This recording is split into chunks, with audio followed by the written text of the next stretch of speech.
نحمده ونصلي على رسوله الكريم أما بعد فأعوذ بالله من الشيطان الرجيم بسم الله الرحمن الرحيم ومن يرتد منكم عن دينه فيمت وهو كافر فأولئك حبطت أعمالهم في الدنيا والآخرة وأولئك أصحاب النار هم فيها خالدون صدق اللہ العظیم۔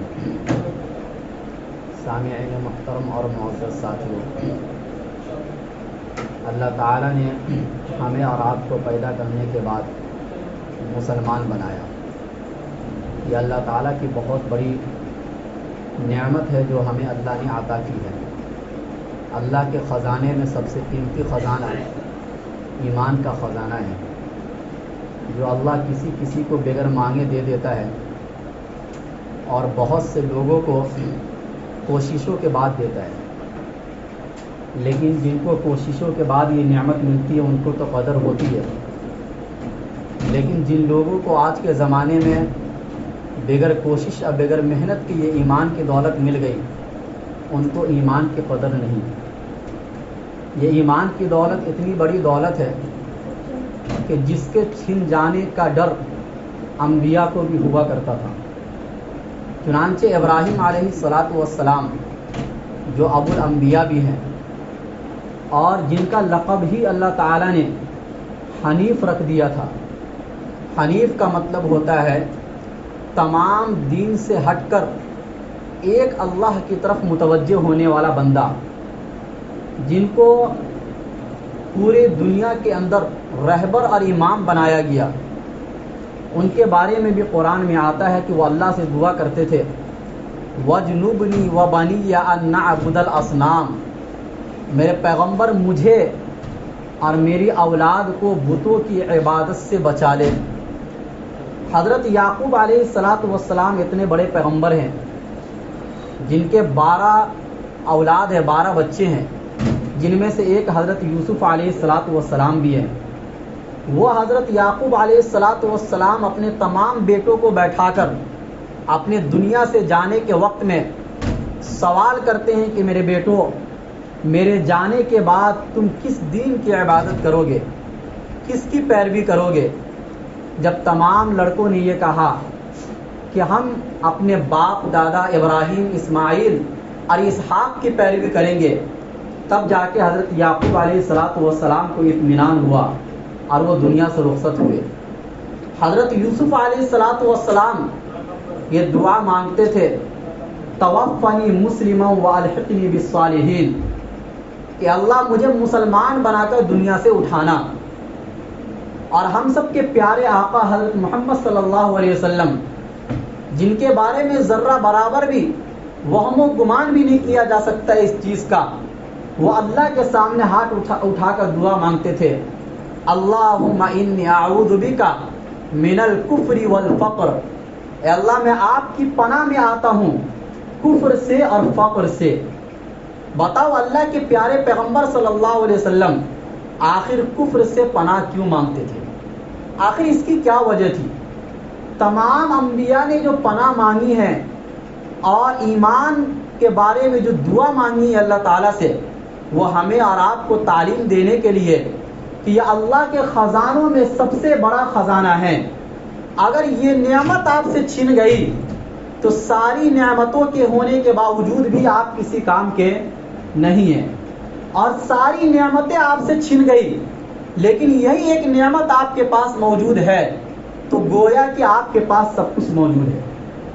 اس لیے کہ دنیا کی یہ زندگی چند روزہ ہے، لیکن آج کا جو زمانہ چل رہا ہے یہ فتنوں کا زمانہ ہے۔ ہر طرف سے فتنے، مال کا فتنہ الگ ہے، دنیا کا فتنہ الگ ہے، اولاد کا فتنہ الگ ہے، گھر کا فتنہ الگ ہے، بازار کا فتنہ الگ ہے۔ دنیا کے اعتبار سے تو فتنے میں ہم مبتلا تھے ہی اور گرتے ہی جا رہے تھے ترقی کے اعتبار سے، لیکن اچانک ایک فتنہ ایسا بھی آیا جو ہمارے ایمان کو ختم کر رہا ہے کہ دنیا میں ہم سے زیادہ لوگ مالدار بھی ہیں، ہم سے زیادہ لوگ عیاشی میں بھی زندگی گزار رہے ہیں، ہر اعتبار سے دنیا کے دوسری قوم ہم سے آگے ہے. ہمارے پاس بس ایک چیز تھی جس میں ہم دنیا کے ہر قوم سے آگے تھے، اور وہ ایمان کی دولت تھی.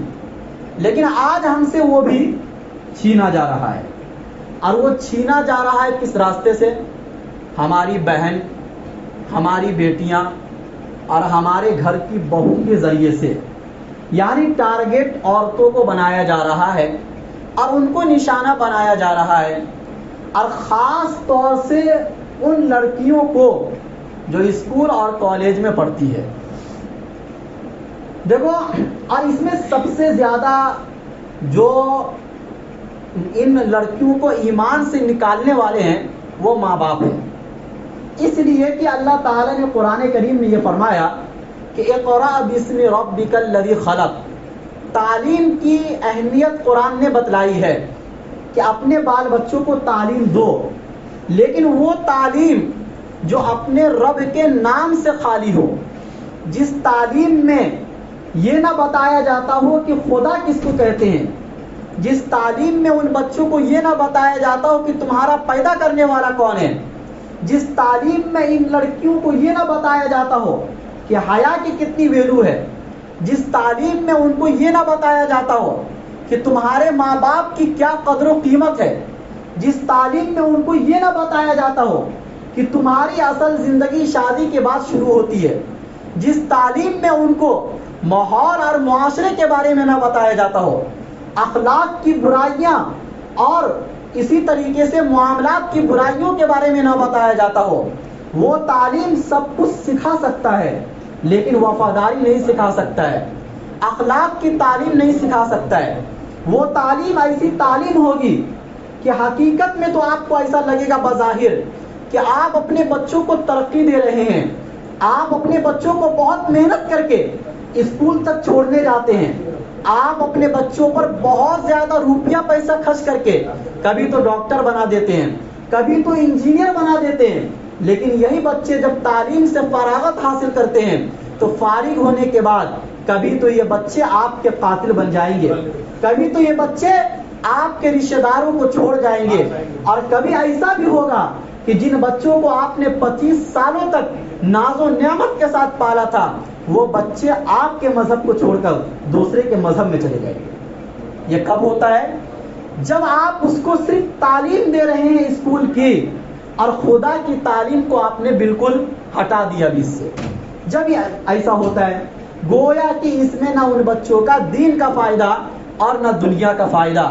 یہ بچے آپ کے لیے زہر بن رہے ہیں، یہ بچے آپ کے قاتل بن رہے ہیں. جب ہم اخبار کے اندر اور سوشل میڈیا پر ایسی خبروں کو سنتے ہیں کہ ایک لڑکی نے اپنے ماں باپ کو نیند کی گولی دے کر اس کو اس لیے مار دیا کہ اس کو من پسند شادی کرنے نہیں دے رہے تھے ان کے ماں باپ. کبھی تو ایسی خبریں ہم لڑکوں کے بارے میں سنتے ہیں کہ وہ اپنے ماں باپ کو قتل کر دیے، اس لیے قتل کر دیے کہ وہ جن سے شادی کرنا چاہتا تھا یہ ماں باپ بیچ میں آڑ بن رہے تھے، رکاوٹ بن رہے تھے. آخر یہ آپ کے بچے اس حد تک کیسے پہنچ رہے ہیں اور یہاں تک کیوں پہنچ رہے ہیں؟ اس کے پیچھے کے اسباب کیا ہیں؟ آخر جس مذہب کو اور جس اسلام کو ان بچوں نے بچپن سے دیکھا تھا اور 25 سال کی عمر تک دیکھا تھا، 25 سال کے بعد ایک محبت نے ان کو اس مذہب کے چھوڑنے پر مجبور کیوں کر دیا؟ آخر اس کے پیچھے اسباب کیا ہے؟ کبھی ماں باپ نے اس کے اوپر غور کیا؟ کبھی محلے اور معاشرے کے لوگوں نے اس کے اوپر غور کیا؟ کبھی ہم اور آپ نے اکیلے میں بیٹھ کر غور کیا کہ آخر ان بچوں کو کون سی ایسی چیز ہے جو اس بات کے اوپر مجبور کر رہی ہے کہ وہ محمد مصطفیٰ صلی اللہ علیہ وسلم جنہوں نے ان لڑکیوں کو اور ان ماں باپ کو سب سے زیادہ عزت دی تھی اس دنیا کے اندر، ان کے دامن کو ہم اور آپ کیسے چھوڑ رہے ہیں؟ آخر یہ بچی کبھی تو نبی کے نام پر مر مٹ جاتی تھی، کبھی تو نبی کے نام پر جب نام آتا تھا تو صلی اللہ علیہ وسلم بولا کرتی تھی، آج اسی کی دشمن کیسے بن رہی ہے؟ کبھی اپنا نام عائشہ رکھ کر عائشہ کی دشمن کیسی بن رہی ہے؟ کبھی اپنا نام فاطمہ رکھ کر حضرت فاطمہ کی دشمن کیسے بن رہی ہے؟ کبھی اپنا نام زینب، ام کلثوم اور رقیہ رکھ کر انہی پاکیزہ ماؤں اور بہنوں کی یہ دشمن کیسے بن رہی ہے؟ کبھی اسلام کے نام پر قربانی دینے والی یہ لڑکیاں، اور کوئی اگر اسلام کے خلاف کوئی بکواس کرے، کوئی اعتراض کرے، اس کا یہ جواب دینے والی لڑکیاں آج آخر اسی اسلام سے نفرت کیوں کر رہی ہے؟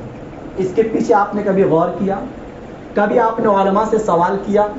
کبھی ماں باپ نے اپنے بچوں کو تنہائی میں بیٹھا کر یہ نصیحت کی کہ میرے بچوں، میں تمہارے پیچھے بہت محنت کرتا ہوں، دن رات ایک کرتا ہوں، میں تمہارے لیے خون اور پسینوں کو ایک کر دیتا ہوں، میں دھوپ میں گاڑیاں چلا چلا کر، اینٹ اور پتھر کو اپنے سروں پر اٹھا اٹھا کر تمہارے لیے کما کر لاتا ہوں، کہیں ایسا تو نہیں کہ جس محنت کے پیسے سے میں تمہیں پڑھا رہا ہوں، اس پڑھانے کے بعد کبھی تم میرے باغی تو نہ بن جاؤ گے، کبھی تو تم میرے قاتل تو نہیں بن جاؤ گے، کبھی تو جس مذہب کو میں فالو کر رہا ہوں اس مذہب کو چھوڑ تو نہیں دو گے؟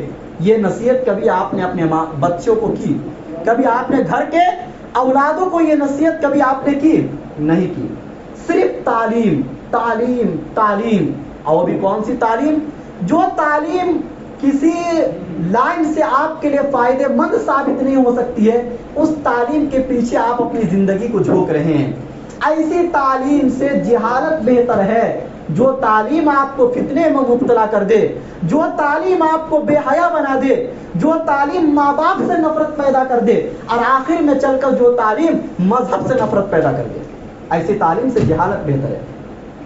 لہٰذا اس کے پیچھے کے اسباب پر اگر ہم غور کرتے ہیں تو پہلا سبب جو ہمیں نظر آتا ہے وہ یہ کہ ہم مسلمان ہیں اس لیے کہ ہم مسلمان گھرانے میں پیدا ہوئے۔ ہم نے اپنے بچوں کو، اپنی بچیوں کو مسلمان ریسرچ کے ذریعے سے نہیں بنایا، تحقیق کے ذریعے سے ہم نے مسلمان نہیں بنایا۔ کبھی آپ نے اپنے بچوں، کیونکہ جب دیکھو ایک عمر ہوتی ہے نا ہر بچوں کی، 13 سال سے لے کر 19 سال یا 20 سال تک کی جو عمر ہوتی ہے بچوں کی، وہ یہ عمر ہوتی ہے کہ ہر بچہ، ہر لڑکا، ہر لڑکی کے دل میں یہ ارمان ہوتا ہے، یہ جذبات ابھرتے ہیں کہ کوئی ان سے پیار کرے، کوئی ان سے محبت کرے۔ یہ فطری طور پر ہے۔ جس طریقے سے کوئی بچہ پیدا ہوتا ہے تو فطری طور پر جب اس کو بھوک لگتی ہے تو بچہ روتا ہے، تو ماں اس کو دودھ دیتی ہے۔ بچہ جب کھانے کے لائق بنتا ہے تو ماں اس کو کھلاتے پلاتے ہیں۔ یہ فطری طور پر ہے، یہ ایسا نہیں ہے کہ بچہ کوئی جان بوجھ کے ایسا کر رہا ہے، نہیں بھی کرے گا تو بھی آپ کو کھلانا پلانا پڑے گا۔ اسی طریقے سے 13 سال کے بعد، 14 سال کے بعد بچہ اس عمر میں پہنچ جاتا ہے کہ اس کے دل کے اندر وہ جنسی خواہشات پیدا ہونے لگتی ہے۔ کوئی بھی بچہ چاہے کتنا بھی متقی یا پرہیزگار گھرانے میں پیدا ہوا ہو، ان کے ماں باپ کتنے بھی بڑے بزرگ ہوں، اپنے وقت کے بڑے علامہ ہوں، اور ان کے گھر میں گناہوں کا تصور بھی نہ ہو، ایسے گھر کے ماحول میں بھی جب بچہ اور بچیاں 13-14 سال کے ہو جاتے ہیں تو ان کے دل میں یہ ارمان پیدا ہوتی ہے کہ کوئی لڑکا، اگر کوئی لڑکی ہوگی تو اس کے دل میں یہ پیدا ہوگا کہ کوئی لڑکا اس سے پیار کرے، اور کوئی لڑکا ہوگا تو اس کے دل میں یہ بات پیدا ہوگی کہ کوئی لڑکی اس سے پیار کرے۔ اگرچہ وہ غلط کام نہیں کریں گے لیکن پیار اور محبت کا جذبہ اس کے دل میں ضرور پیدا ہوگا۔ یہی وہ عمر ہوتی ہے کہ جس میں وہ لڑکا اور لڑکیاں بننے اور سنورنے کی طرف مائل ہوتے ہیں، جس کو قرآن نے اعلان کیا کہ اعلموا انما الحیات الدنیا لعب و لہو و زینہ، کہ انسان کی زندگی کے چند مراحل ہیں۔ پہلا مرحلہ کھیل کود کا ہوتا ہے، لہو لعب کا ہوتا ہے، تماشا دیکھنے کا ہوتا ہے، اور بھی چیزوں کی طرف، ایسا کام جس میں کوئی دین کا فائدہ نہ ہو اور نہ دنیا کا فائدہ ہو۔ لیکن جب بچہ 13-14 سال کا ہوتا ہے تو اس کی عمر اس طرف بڑھ جاتی ہے کہ وہ اچھے اچھے کپڑے پہنے، وہ اپنے آپ کو دوسروں کی طرف دکھانے والا بن جاتا ہے۔ اس کے دل میں یہ بات پیدا ہونے لگتی ہے کہ میں ایسا کپڑا پہنوں کہ لوگ مجھے دیکھیں، میں اس طریقے سے بنوں اور سنوروں، کہ لوگ میری طرف مائل ہو. یہی وہ عمر ہوتی ہے 7 اور 8 سال کی کہ بچہ یا تو بگڑ جائے گا اور بچہ یا تو بہت نیک اور متقی بن جائے گا. اس عمر میں جا کر اگر کسی ماں باپ نے اس بچے کو نہیں سنبھالا اور ان بچوں کی اچھے سے پرورش نہیں کی تو یہ بچہ آپ کے لیے آخر میں چل کر بہت نقصان دہ ثابت ہوگا. یہی وہ عمر ہوتی ہے 17 اور 18 سال کی کہ بچے غلط کاموں کی طرف بڑھتے ہیں اور دوستی اور یاری میں ہر وہ کام پر گزرتے ہیں کہ جس کا بعد میں چل کر ان بچوں کو بھی بہت افسوس ہوتا ہے. یہ کالج کی زندگی ہوتی ہے, ابھرتی ہوئی جوانی ہوتی ہے, چڑھتی ہوئی جوانی ہوتی ہے اور انسان کی زندگی میں ان دلوں کے اندر ایک نئی نئی امیدیں اور آرزویں پیدا ہوتی ہے. ان بچوں اور بچیوں کو یہ نہیں معلوم ہوتا ہے کہ 20 سال کے بعد 25 سال کے بعد میری زندگی الگ ہو جائے گی, میری شادی والی زندگی ہو جائے گی, ذمہ داری والی زندگی آ جائے گی, پھر میرے اوپر الگ سے ذمہ داری آئے گی. یہ زندگی کیا ہوتی ہے میں اس کو بھول جاؤں گا. ان بچیوں کو یہ نہیں معلوم ہوتا ہے.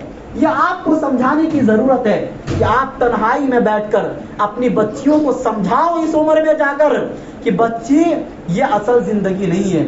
آج جو تمہارے دلوں میں یہ ارمان پیدا ہو رہے ہیں یہ دکھلاوے کی ایک زندگی ہے, بظاہر بہت اچھی زندگی لگتی ہے لیکن حقیقت میں یہ زندگی آپ کے لیے نقصان دہ ہے. کبھی آپ نے ان بچوں کو نہیں سمجھایا. اب یہی 13 14 سال اور 15 سال کی جو زندگی ہوتی ہے, بچیاں کالج میں جاتی ہے اور اسکول کی زندگی میں اپنی پروان کو آگے بڑھاتی ہے. پھر ان کے ذہنوں میں آج کے اسکول اور کالج کا جو ماحول ہے, ان ماحول کے اندر ان کے ذہنوں میں اسلام سے دشمنی پیدا کی جاتی ہے. کبھی تو ان کو یہ بتایا جاتا کہ بچیاں جو تمہارا اسلام سکھاتا ہے یہ عورتوں کے حق میں بالکل ناانصافی کی تعلیم دیتا ہے. عورتوں کو یا تو تعلیم سے روکتا ہے, عورتوں کو طلاق کا حق نہیں ہے, عورتوں کو وراثت سے محروم کیا جاتا ہے. یہ جو زمانہ ہے یہ کیوں کا زمانہ ہے؟ کس کا زمانہ ہے؟ آپ بچوں کو بولو, بیٹھاؤ ان کو کہ دیکھو اسکول میں جو تم نے سیکھا ہے, جو اعتراضات تمہارے ذہن میں بیٹھائے گئے ہیں وہ اعتراضات آپ ہمارے سامنے کرو. اس کا جواب یا تو آپ دو اگر آپ کو معلوم ہے, اور اگر آپ کو نہیں معلوم ہے تو آپ علماء سے پوچھ کر اپنے بچوں کو اسلام کے بارے میں مطمئن کرو. کیونکہ یہ کیوں کا زمانہ ہے. آج بحث و مباحثے کا زمانہ ہے. ٹی وی یا نیوز چینل پر بیٹھ کر آپس میں ایک طرف سے سوال ہوتا ہے, دوسری طرف سے جواب دیا جاتا ہے, ایک طرف سے اعتراضات ہوتا ہے, دوسری طرف سے اس کا حل پیش کیا جاتا ہے. کبھی ایسا بھی ہوتا ہے کہ اس کا جوابات ان نیوز چینل والوں کے پاس نہیں ہوتا ہے یا وہاں بیٹھنے والے علماء کے پاس نہیں ہوتا ہے. تو بچے اور بچیاں متاثر ہو جاتے ہیں کہ حقیقت میں اسلام میں عورتوں پر ظلم ہے. یہ سوالات کا زمانہ ہے. ہم نے اور آپ نے اپنے بچوں کو مسلمان صرف اس لیے سمجھا ہے کہ یہ ہمارے بچے ہیں. آپ اپنے بچوں کو مسلمان تحقیق کے ذریعے سے نہیں بناتے ہیں. یہ سب سے پہلی خرابی ہے ہماری بچیوں کے اسلام سے نکلنے کی. ہم نے ان بچیوں کو کبھی نہیں سمجھایا کہ اسلام جو تمہیں دے رہا ہے, جو آزادی کی نعمت اسلام دیتا ہے, جو کھلم کھلا زندگی گزارنے کی نعمت اسلام دیتا ہے, یہ دنیا کا کوئی مذہب اور دنیا کی کوئی قوم نہیں دیتی ہے. یہ آپ نے قرآن میں غور کر کے, حدیث میں غور کر کے کبھی نہیں سمجھایا. آپ نے کبھی یہ نہیں سمجھایا کہ ہمارے پیغمبر حضرت محمد صلی اللہ علیہ وسلم نے ان بچیوں کو اس وقت آزادی کی نعمت اور اسی طریقے سے قدر و منزلت کی نعمت دی تھی جب ان بچیوں کو زندہ قبر میں ڈال دیا جاتا تھا. جب یہ ماں باپ ان بچیوں کو قبر میں ڈالنے کے بعد خوش ہو جایا کرتے تھے. اس زمانے میں اللہ کے نبی پیدا ہوتے ہیں اور اللہ کے نبی نے یہ کہا کہ اگر کوئی ایک بچی کی پرورش کرے وہ بھی جنت میں جائے گا, کوئی 2 بچی کی پرورش کرے وہ بھی جنت میں جائے گا, کوئی 3 بچے کی پرورش کرے وہ بھی جنت میں جائے گا. بچیوں کی پرورش پر جنت کی نعمت ہے, لیکن بچوں کی پرورش پر, لڑکوں کی پرورش پر جنت کی نعمت کا وعدہ نہیں ہے. اتنی زیادہ ویلو ان عورتوں کو اسلام کے اندر دی گئی ہے. کبھی آپ نے اپنے گھروں کے اندر عورتوں کو بیٹھا کر یہ نہیں بتایا کہ یہی وہ اسلام ہے جو کبھی عورت کو ماں کے روپ میں عزت دیتا ہے اور کہتا ہے کہ ماں کے قدموں کے نیچے جنت ہے. یہی وہ اسلام ہے، یہی وہ محمد صلی اللہ علیہ وسلم کی تعلیم ہے جو کبھی بیٹیوں کے روپ میں اسلام آپ کو عزت دیتا ہے. کبھی آپ نے ان عورتوں کو بیٹھا کر یہ نہیں بتایا کہ یہی وہ اسلام ہے، یہی وہ محمد صلی اللہ علیہ وسلم کی تعلیم ہے جو کبھی بیویوں کے روپ میں یہ اسلام آپ کو عزت دیتا ہے. آپ قرآن کھول کر تو دیکھو، آپ حدیثوں کا مطالعہ کر کے تو دیکھو. اللہ تعالیٰ نے مردوں کے نام پر پورے قرآن میں کوئی صورت نہیں اتاری ہے، لیکن عورتوں کے نام پر مکمل ایک پارے سے زائد کی ایک صورت اتاری جس کا نام رکھا اللہ نے سورۃ النساء، عورتوں کی صورت. ان صورتوں کو پڑھ کر دیکھو، ان صورتوں کے ترجمے کو، اور اس کے پیچھے اللہ تعالیٰ نے جو حکمتیں بیان کی ہیں ان حکمتوں کو پڑھ کر دیکھو. جب آپ کو سمجھ میں آئے گا کہ آخر اللہ تعالیٰ نے ان عورتوں کو وراثت میں حصہ کم کیوں دیا اور مردوں کو اللہ تعالیٰ نے وراثت میں حصہ زیادہ کیوں دیا. ہر چیز کو ایک کم وقت میں بیان نہیں کیا جا سکتا ہے، لیکن آپ سوال تو کر سکتے ہو. یہ کیوں کا زمانہ ہے. جب تک آپ ان بچوں سے سوال نہیں کرو گے وہ اسلام کے بارے میں مطمئن نہیں ہوں گے. ان کو اسلام کے بارے میں طرح طرح کے شکوک و شبہات ذہن میں پیدا ہوتے رہیں گے. چونکہ میں نے بتایا کہ 13 سال سے لے کر 20 سال تک کی یہ جو بچیوں کی زندگی ہے اور بچوں کی زندگی ہے، یہ آرزوؤں والی زندگی ہے، تمناؤں والی زندگی ہے. ان کے ذہن میں اور ان کے دل و دماغ میں یہ نہیں بیٹھے گا کہ اسلام کس کو کہتے ہیں، بلکہ ان کے ذہن میں تو یہ بیٹھے گا کہ وہ لڑکا جو اس کے لیے رات بھر جاگتا ہے وہ کیسے مجھ سے محبت نہیں کر سکتا ہے. وہ لڑکا جو ہر 2 گھنٹے پر ایک میسج کرتا ہے وہ لڑکا کیسے مجھ سے بے وفائی کر سکتا ہے. وہ لڑکا جو اپنے ماں باپ کو مجھ سے محبت کے نام پر چھوڑ سکتا ہے، آخر یہ لڑکا مجھ سے بے وفائی کیسے کر سکتا ہے. وہ لڑکا جو ہر طریقے کا وعدہ مجھ سے کر رہا ہے، کبھی تو اپنے جان دینے کا وعدہ کرتا ہے، کبھی تو مال کی قربانی کا وعدہ کرتا ہے، وہ لڑکا مجھے تنہا کیسے چھوڑ سکتا ہے. ان لڑکیوں کے ذہنوں میں تو یہ بیٹھ رہا ہے. کبھی آپ نے اپنے بچیوں کو بیٹھا کر یہ بتایا کہ یہ سب ایک خواب ہے. یہ سب کیا ہے؟ ایک خواب ہے، ایک ڈھکوسلا ہے. انما الحیات الدنیا لعب و لہو، کہ یہ دنیاوی زندگی ایک لہو لعب ہے، یہ دھوکے کا سامان ہے. اللہ کے نبی نے جو تعلیم دی تھی، رسول اللہ صلی اللہ علیہ وسلم نے جو بتایا تھا کہ شادی کے بعد اگر کوئی شوہر آپ سے یہ وعدہ کرتا ہے وہ تو ٹھیک ہے، وہ حقیقت ہے، لیکن شادی کے بغیر کوئی اجنبی لڑکا اگر آپ سے یہ سب وعدے کرتے ہیں، یہ وعدے نہیں، حقیقت میں آپ کو جہنم کی طرف لے کے جانے والا وعدہ ہے.